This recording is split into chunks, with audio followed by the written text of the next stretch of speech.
Hello guys, welcome back to my channel. তো guys, এখনও যারা যারা আমার চ্যানেলটাকে সাবস্ক্রাইব করেনি তারা সাবস্ক্রাইব করে পাশে থাকবে। তো বন্ধুরা, তোমাদের ভালোবাসে যাতে আমি আরও দূর এগিয়ে যেতে পারি।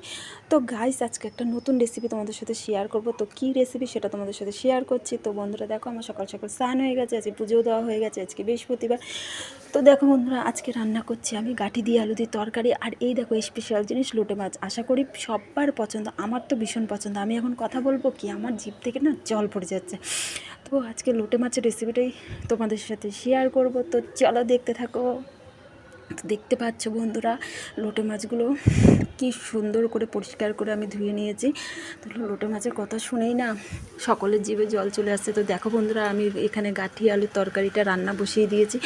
আজকে গাঁঠিটা না আমার একটু নরম হয়ে গেছে, সেদ্ধটা অনেকটা হয়ে গেছে, ওই জন্য খুব নরম হয়ে গেছে। তাই এটা নিয়ে খুব টেনশন করছি। যা হওয়ার হয়ে গেছে, আর কি করা যাবে। রান্নার সময় ভুল ত্রুটি সবারই হয়। তো দেখো ফাইনালি আমার গাঁঠি আলুর তরকারিটা হয়ে গেছে। দেখতেই পাচ্ছ, বলেছি আগেই যে আমার গাঁঠিটা সেদ্ধটা বেশি হয়ে গেছে, ওই জন্য এরকম নরম, মানে তরকারিটা এরকম লাগছে, কিন্তু খেতে কিন্তু খুব টেস্ট হয়েছে। তারপরে দেখো, যে রেসিপিটা তোমাদের সাথে শেয়ার করবো তার জন্য দেখো আমি কড়াইতে গরম তেল বসিয়ে দিয়েছি। আর এদিকে দেখো পেঁয়াজ কুচিয়ে রেখেছি। তো যাই হোক, একটু ভালো করে তেলটাই গরম করে নিচ্ছি, নাহলে মাছগুলো লেগে যাবে। আমি আস্তে আস্তে মাছগুলোই করব। অনেকে লোটে মাছ ঝুড়োটাই বেশি পছন্দ করে, বাট আমি ঝুড়োটা অত পছন্দ করি না, আমি গোটা মাছটাই পছন্দ করি।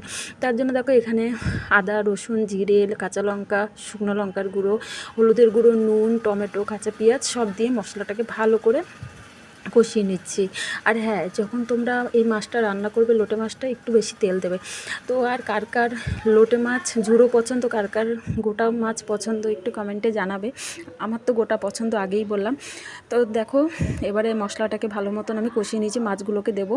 তো আমার না মনে হচ্ছে আমি এই কাঁচা মাছটাই আমি খেয়ে নিই, তাই জন্য লোভ সামলাতে না পারে আমি কাঁচা মাছটা দিলাম মুখে পড়ে। এই না না না বন্ধুরা, আমি তোমাদের সাথে জাস্ট মজা করছিলাম, কিন্তু তখন কিন্তু আমার ইচ্ছে হচ্ছিল কাঁচা মাছটাই আমি খেয়ে নিই, আমার জিভ দিয়ে জল বেরিয়ে যাচ্ছিলো। তো দেখো বন্ধুরা, আমি কাঁচা মাছটা বসিয়ে দিয়েছি, মাছটা রান্না। তো দেখতেই পাচ্ছ বন্ধুরা, আমি এখানে আস্তে আস্তে করে নাড়ছি যাতে না ভেঙে যায় মাছটা। কাঁচা মাছ করার নিয়মই কিন্তু এটা, আস্তে আস্তে নাড়তে হবে চারপাশ থেকে, যে যাতে মাছটা না ভাঙে। তো দেখতেই পাচ্ছ বন্ধুরা, এখানে আমার কতটা জল ছেড়েছে। এখানে কিন্তু জলের থেকে তেলের পরিমাণটাই বেশি লাগছে, তেলটা অনেকটাই বেশি হয়ে গেছে। তো যাই হোক, আমার মাছটা আস্তে আস্তে আমি একদম লো ফ্লেমে দিয়েছি, আর একটু একটু করে আমি বারবার একটু একটু করে চারপাশটা নাড়িয়ে দিচ্ছি। তো ফাইনালি দেখো আমার মাছটা রেডি হওয়ার মুখে। আমি একটু ধনেপাতা দিয়ে দিয়েছি, ধনেপাতাটা বেশি ছিল না, তাই এইভাবেই ধনেপাতাটা আমার দিতে হয়েছে। তো মাছটা অনেকটাই হয়ে এসছে, আমি ধনেপাতাটা দিয়েছি, তাই জন্য একটু ফুটিয়ে নিচ্ছি। তো বন্ধুরা, আমার এই লোটে মাছের রেসিপিটা তোমাদের কেমন লাগলো একটু কমেন্টে জানিও, আর কে কে খাবে চলে আসো বন্ধুরা। তো লোটে মাছটা না আজকে খেতে ভীষণ টেস্ট হয়েছে বন্ধুরা, জানো না। দেখো ফাইনালি আমার মাছ রেডি হয়ে গেছে বন্ধুরা, দেখতেই পাচ্ছ কি সুন্দর আস্তে আস্তে রয়েছে, আর কিছুটা ভেঙেছে। সবটা যে আস্ত থাকে এমন কোনো কথা নেই, কিছুটা ভেঙে গেছে। তো যাই হোক, ফাইনালি আমার মাছ রেডি হয়ে গেল। তো বন্ধুরা, আমার ভিডিওটা ভালো লাগলে চ্যানেলটাকে সাবস্ক্রাইব করে পাশে থেকো। টাটা বন্ধুরা।